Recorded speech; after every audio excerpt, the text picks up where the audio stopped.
He came from a family of 7 kids and his mom and dad. At 6 months old, My mom and dad,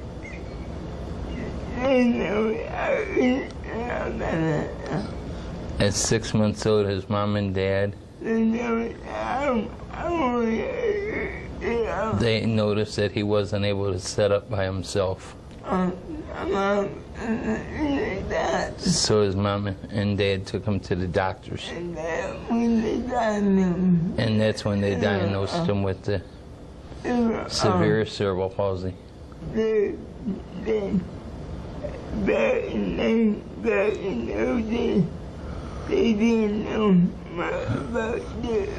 Back in those days, they didn't know much about disabilities. So his mom and dad was very protective of him. Some things they didn't want him to do, but they always told him, whatever you want to do, you can do. You have to put your mind to it.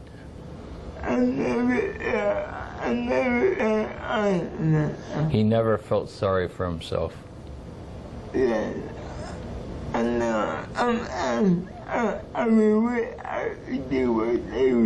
knows sometimes he wishes he could do what they were doing, but he just had to deal with it.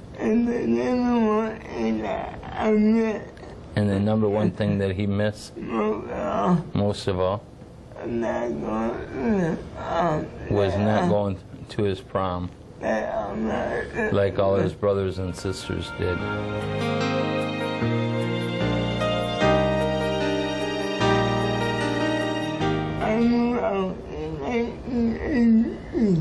He moved out in 1983.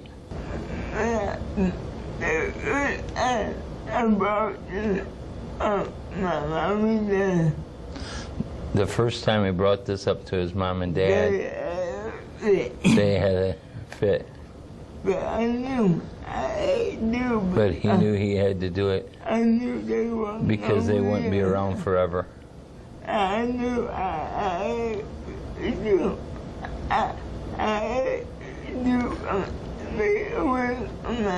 He knew he had to make a way for himself, to take care of himself. I didn't know what I was doing. It's not like today. He didn't know what he was doing or anything.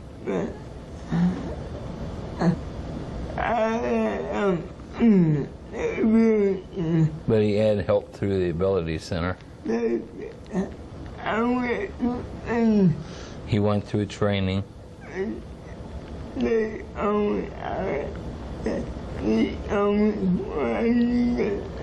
They told him what he needed and all that. They showed him what he needed and all that. The first thing he wanted to do, because of all his brothers and sisters graduated from high school, but he got sick, so he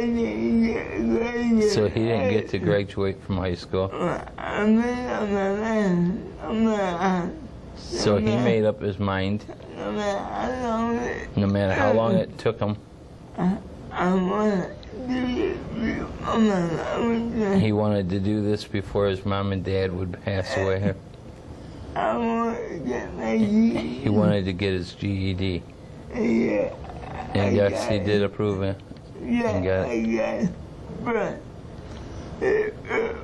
But it took 23 years to achieve. That's one thing about him. He don't give up.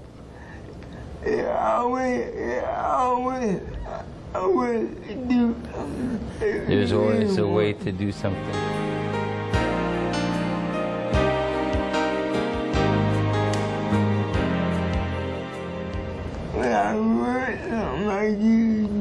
When he was working on his GED,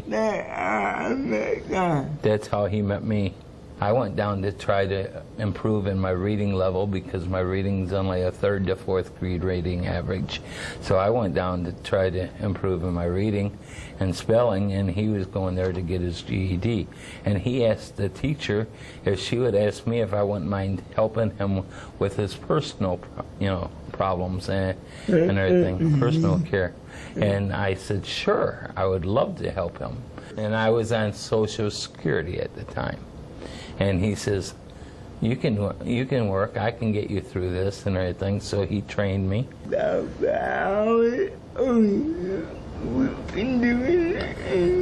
I always doubted myself and everything, and he says, if you put your mind to it, you can do anything you want.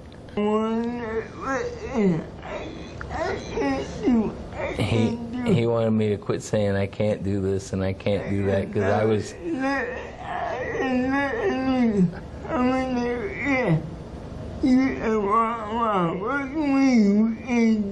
He looked at me and says, what you mean you can't do it? Look at me, I'm in the chair and you're walking around and everything. What you mean you can't do it?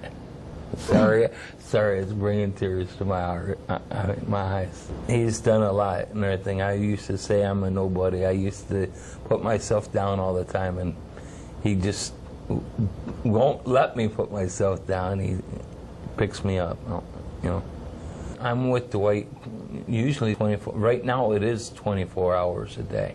Wherever I go, he goes and stuff like that. And I'm really close to his family, and he's real close to my family. And both families are very close together. You can't get any tighter. I mean, I couldn't go on without him, and he says he couldn't go on without me. I don't want to go on without him.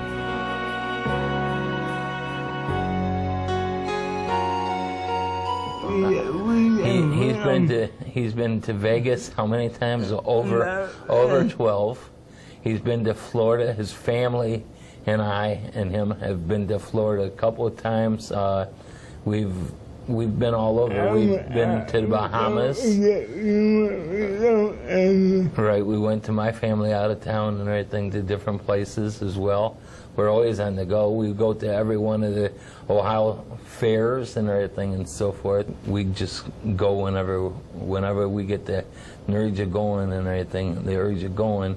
We'll get on a casino bus and go to Windsor, or we'll go to Detroit. We went all the way to Florida on the Greyhound bus and everything and so forth, and stayed out there and had my uncle and home in Titusville. And we stayed there, and we also went to different hotels down there. My family met us down there and everything, and we went to Disney and met together, and went to different theme parks down there. And the first time he's seen Vegas, oh, what a wonderful story. It blew him away. He really enjoyed Vegas. We have 2 Bahamas trips set up, and we have a couple of Florida trip set up, already paid for, and a Vegas trip already paid for that we have to do within the next 2 years.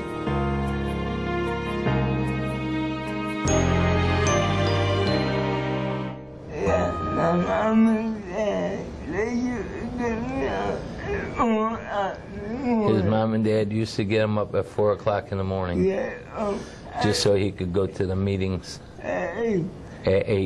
The Tarta board meetings.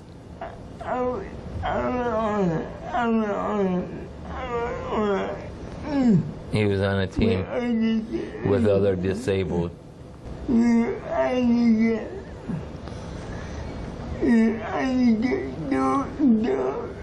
They were trying to get door-to-door service. They didn't have that at that time. Now they do.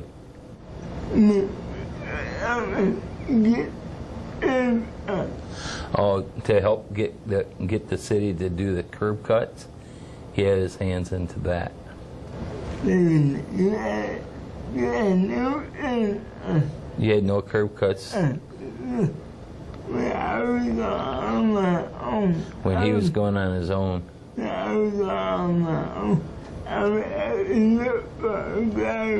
When he was going out on his own, he would have to look for a driveway to be able to cross the street. Then when he got done with that one, he would have to look for another one. He couldn't get up and down the curbs, so he had to find driveways.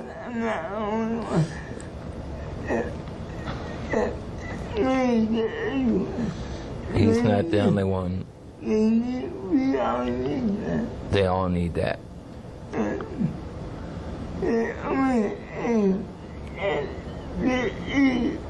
There's so many things the city could do for disabled that they don't do.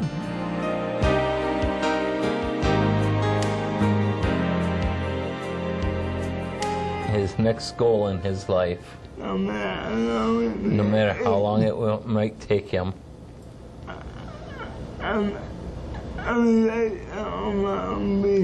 he'd like to own his own business.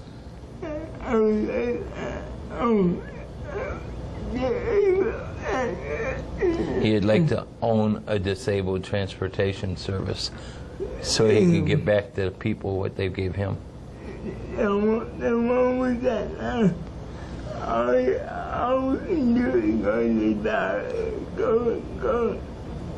The one they have now, all he can do is go to the doctors, go to medical appointments.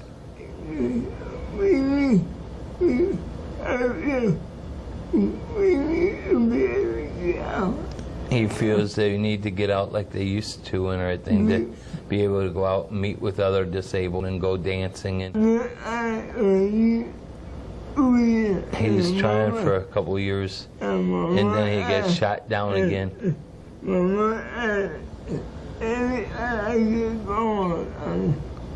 Every time he gets going or something, he either gets sick or they cut him down. The government takes him feet and funds away.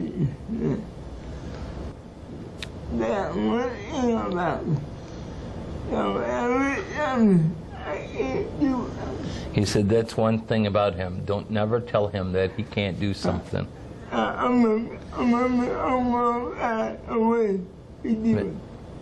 Because he's going to find a way to do it. No matter how long it takes him.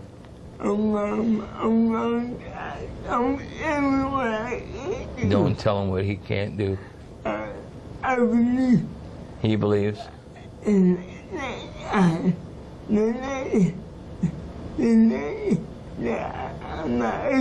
There's nothing that he is not able to do. It's just going to be a lot slower. But he will get it done. He has God behind him.